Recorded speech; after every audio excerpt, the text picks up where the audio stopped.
Good morning, everybody. My name is Barb Trader, and I am an Envision Frederick County board member and a Frederick City resident. I'm pleased to be joined today by Ryan Davis, who's managing a really exciting project in Pennsylvania.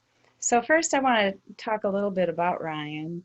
He manages the Alliance for the Chesapeake Bay's Forest Program out of their Pennsylvania office in Lancaster. Ryan has a BS in Fisheries, Wildlife, and Conservation Biology and a minor in Forestry from North Carolina State University and an MS in Wildlife and Fisheries Biology from West Virginia University. He spent the first half of his career in the field, traveling the country to chase critters, and the latter half creating habitat in Pennsylvania. Ryan now specializes in education and outreach on stewardship, helping landowners meet their habitat management goals on working lands and reforestation of agriculture and developed land. Ryan, thanks for joining me today. Thanks for having me. Happy to be here. Yeah, it's great to have you. First, let's start with a basic summary of what you're up to. You're leading a project in Pennsylvania to convert 10,000 acres of lawn to wildflower meadows and forests, right? Correct. Yeah, So, half the yeah, meadow option, half the forest option. Yep. great. So tell me more about that. And while you're doing that, explain why that project's important to the Chesapeake Bay and also to climate change. Sure. Yeah, absolutely. So I guess I could start with the Chesapeake Bay because that was kind of the impetus for this. Right. So I was really lucky to be a part of a group that was developing the third phase of the watershed implementation plan for Pennsylvania. Basically, the document that we are submitting to the EPA to say this is how we are going to be doing our part to clean up the bay under what has been asked of us. And in the forestry sector that I was in part of this group, one of the only ways that we could really kind of push the needle to reduce pollutants in the non-agricultural sector, in the developed sector, the urban sector, was to convert areas of lawn to either forest cover or meadow cover. And there was sort of a bunch of happy accidents about timing with some of these practices being approved. And we figured it's not, it doesn't achieve a huge amount of nitrogen, phosphorus, sediment reductions, but at scale, it's something that could be pretty simple for the average person to do. And there's certainly a lot of opportunity, and it just kind of makes a lot of sense to do. So we added that on to our watershed implementation plan, and now we're in the process of actually building that program to be able to support that effort. Great. And so how, physically how it improves the Chesapeake Bay is your average lawn, even though it looks green, and it might look very, very green, they're not really doing a lot. It's an effective way to manage land that we need to be open, if heavy use area, if there's a lot of foot traffic, stuff like that. There are good reasons to have some lawn cover. But ecologically, they're not really supporting a lot of life. Everyone who's dug a hole in their lawn knows that once you get a couple inches beneath the soil, there's nothing at all. There's no life, which is really different than what all of our natural ecosystems have. The life goes down quite a bit. And so what we need is that living soil and more life in the soil to help soak up the rainwater rather than it just turning into runoff very quickly. And then carrying with it all the pollutants that are potentially in that lawn area, maybe fertilizers or insecticides, stuff like that, but also just soil, sediment, landing in the roads and carrying all the oil and all the other junk into the roads. So the more we can put that water into the groundwater, the rainwater, rather than having it turn into runoff, which is highly likely in a lawn setting, the better it will be. And then for climate change, again, that soil, being living, and just accumulating carbon over time happens in natural areas, but it's just physically not very possible in a typical turf grass setting because there's just not enough life, there's not enough activity there. So it's a nice opportunity to kind of to save two birds with one stone, I'll say. Yeah. So the reason why those of us in Frederick who have lawns get a lot of runoff from those lawns is because we don't have enough healthy soil underneath the lawn to absorb the water. Correct. So the statistic is the average lawn can infiltrate 1 to 2 inches of rainwater per hour, which sounds like a lot. You know, most storms are, well, usually they used to be about that, you know. But if you have more of a storm, and if it's raining all day long and that soil gets saturated, a lot of that is going to turn into runoff. Basically, whatever isn't infiltrated down into the ground turns into runoff. And we can compare that very directly to a forested ecosystem where actually 16 to 18 inches of rainwater can be that's a huge in difference. an hour. Right. Right. And so just trying to replicate those conditions a little bit more is just everything. It means everything for the water. Right. Especially in these areas that are very developed, have a lot of area that's developed. The more we kind of can return those to something, you know, replicating a forest, the better off the water will be, the carbon will be, the pollinators, the birds, all that good stuff. Got it. Got it. So your lesson to those of us who live in town is to convert as much lawn as possible to something else. And I've done it myself, so I practice what I preach. Yeah. Got it. So how do landowners get selected for the project? 10,000 acres is a lot of landowners, right? Yeah, it is. It will be. And so I guess to dial back a little bit, how we got to that 10,000 acre goal, because it wasn't arbitrary, and I think it is meaningful. So while kind of digging into the numbers, how much could this actually help us out in this effort to clean up the bay? There's an estimated 2 million acres of lawn in Pennsylvania. It's about 6.7%, as far as the latest numbers that I've been able to find. 6.7% of the area mass of our state. And the Chesapeake Bay watershed is basically the central half of the state, about 50% of the state. So roughly 1 million acres of lawn are in the Chesapeake Bay drainage in Pennsylvania. And so we figured if we could get 1% of that lawn converted to a natural system, we feel that's actually a pretty reasonable ask, you know, for 1% of landowners to be able to do that. Or I guess 1% of the area, which is important, and we'll kind of get into that. But that is where that 10,000 acre number came from. It's just 1% of the estimated lawn covered in the Bay watershed. And so for now, what we're aiming for is not necessarily, you know, in a city. I live in a little row home in Lancaster City. If I were to convert 1% of my backyard, it wouldn't really amount to a lot of footprint, you know. But there's a lot of schools, churches, ex-urban folks who, you know, bought a house kind of in the middle of nowhere that it was a farm, they developed it, now they live on 6 acres of grass that takes them half of Sunday to mow. You know, these are the kind of sites that we're looking at right now in the immediate case to try to quickly get some really good demonstration sites, you know, pilot it, show how valuable it can be to those communities, and that public property is really important for these early pilots. We want this to be easily accessible, and we want people to be able to kind of walk through it, see how it looks, see how it feels, and want to, you know, bring it home for themselves. Yeah. So in the landowners that you're communicating with so far, what kind of feedback are you getting from them? We have a lot of interest. I mean, and I know it's very self-selecting, right? Because the people who are calling, you know, and the people I will end up running into are kind of already interested in doing this thing. But I would venture that there's already, we could get one if we had the funding, the resources, the people to actually, you know, accomplish that 1%. I think have the interest right now. It's just, it's going to take the years to get all those people actually, you know, in front of us, signed up through the process and through the, you know, actually planting the trees or establishing the meadow. But because it just makes financial sense too, additionally, even if people aren't motivated to do this for the bay reasons or the pollinator reasons or the carbon reasons, just financially, it makes sense to mow a little bit less where you don't need to be mowing to maintain, you know, to actually have objectives. Right. Yeah, my church, for example, has almost 7 acres of land, and I think if we were located within your area, we'd be signing up. So excellent. Yeah, that makes a lot of sense to me.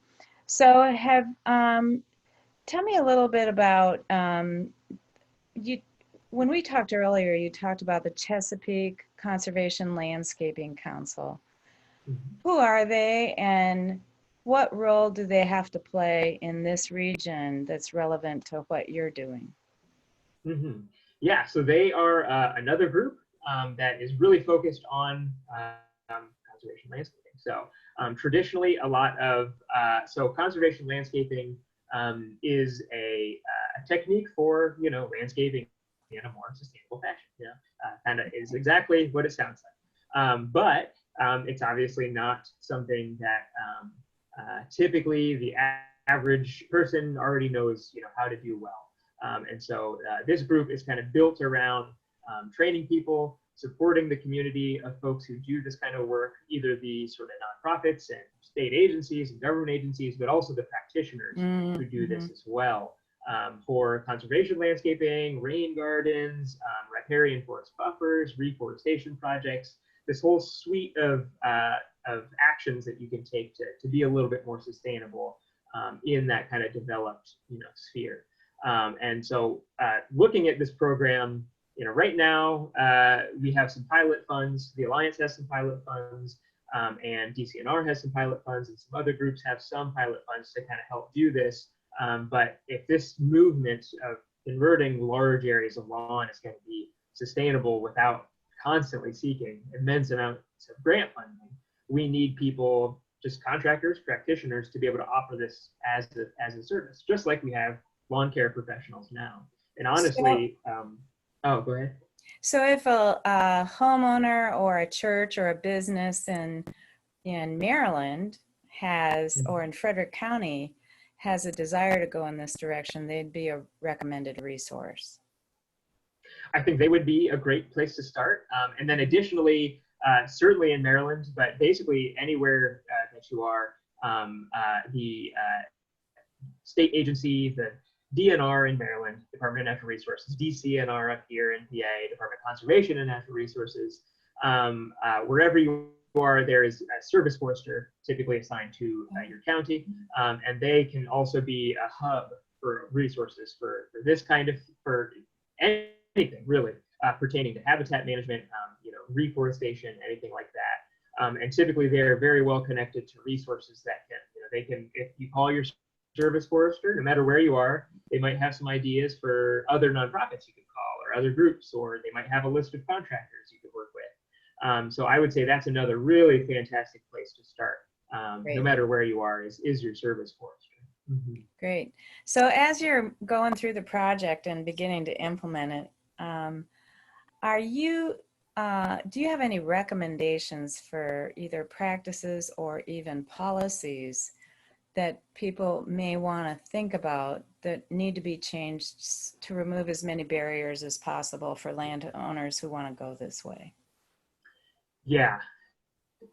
So with the reforestation, the tree planting, that's a lot less, I would say, controversial. It's pretty much, Got it's it. pretty straightforward. People Uh-huh. kind of, people get it. You're planting these trees pretty tightly, usually a 12-foot by 12-foot spacing. I like a 10-foot by 15-foot spacing, which, getting into the weeds a little bit here, pun intended. But people get that. People have seen those deer shelters around, those tube shelters. They know what they are. It's just kind of becoming more common practice on our landscape. But the meadow side of things, there's still some institutional barriers there on occasion, depending on where you are. Some municipalities will have ordinances about the height of the grass that's growing around properties. There might be maintenance ordinances. There might be structures like that in place.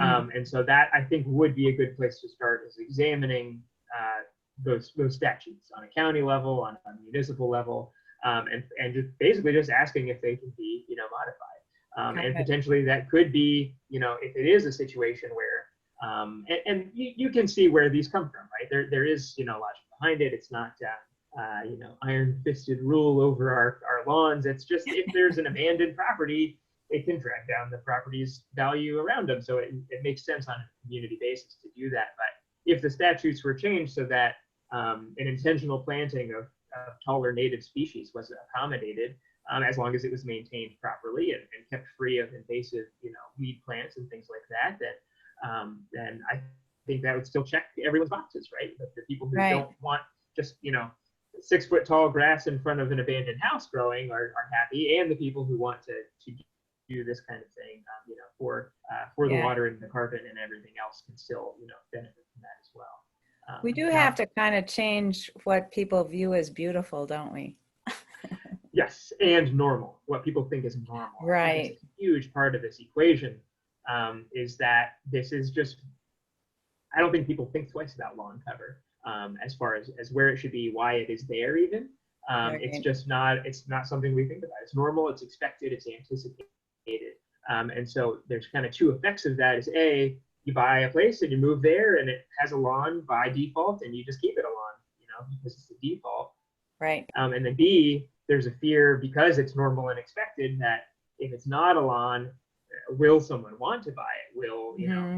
Will my neighbors complain? That sort of thing. So I think we do have a lot of legwork to be able to push what's normal into this direction of what was normal hundreds of years ago.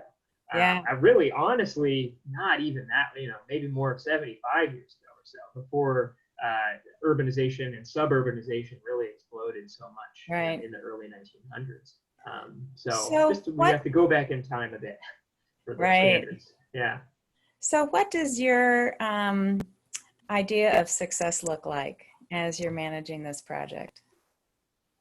Oh boy. Well, so this project in particular, where we're piloting the implementation, and what we're also doing is we're developing all these resources. We're kind of building this program from the ground up. So we want it to be our vision, and our being the Alliance and all of our partners, DCNR.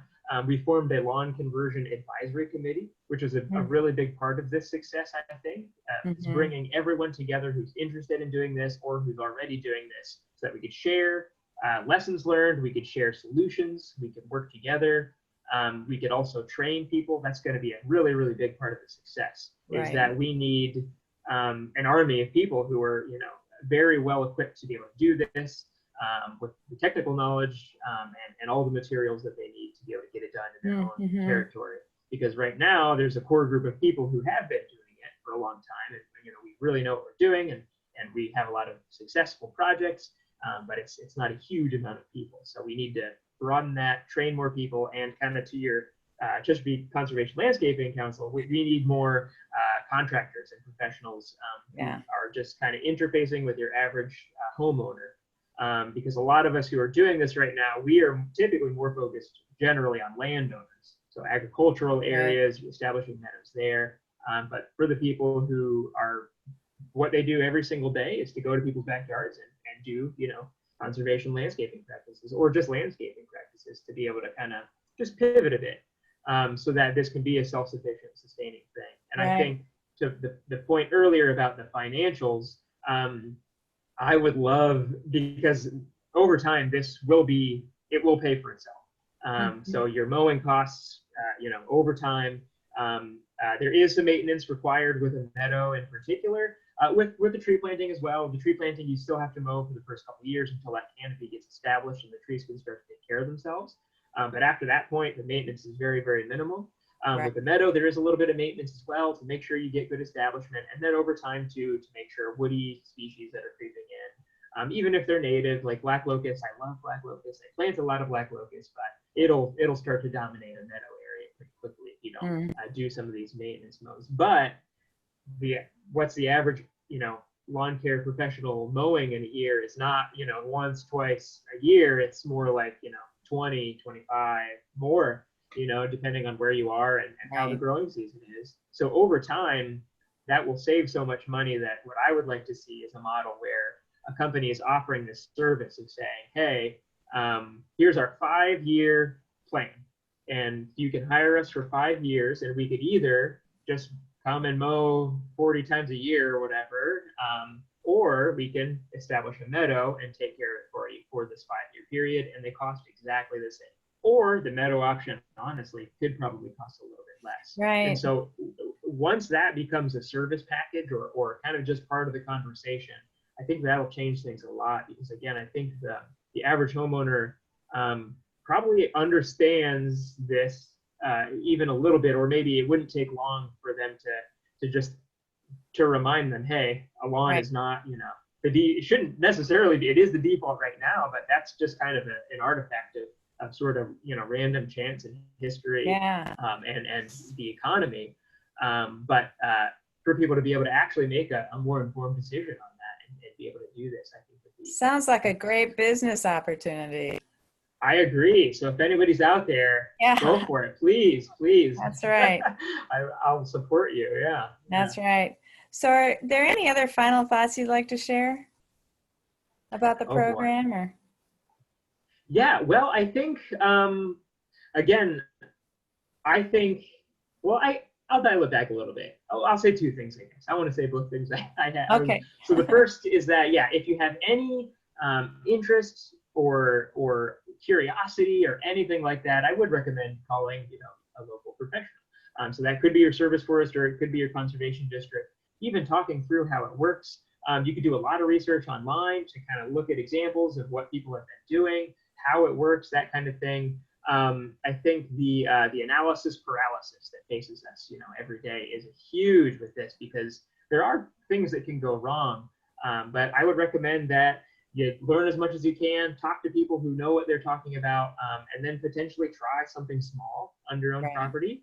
And so kind of that ties into my second thought. What I was going to say is I've done this in my backyard. I have a pretty small backyard, but now about somewhere between a third and a half of it is just a meadow. And I also planted a bunch of trees. So within 5 years, it'll start to be a little bit different, more on the forested side.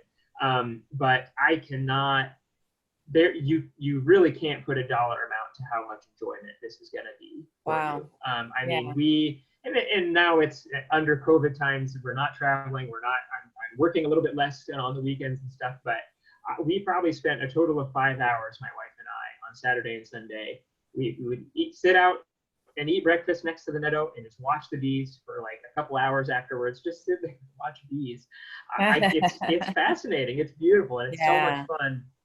Just like in a veggie garden, to what's blooming now, what's about to bloom, how is this doing? Right. It just adds so much more than that knowledge that you're doing the right thing. It's genuinely a fun thing to have on your property. Same way with the trees too. So it's really it's a great thing to do. I highly recommend it. Well, thank you so much for joining me today, Ryan. I can't tell you how much I appreciate what you're doing, and I'm glad you're bringing it to us. Thank you. Of course.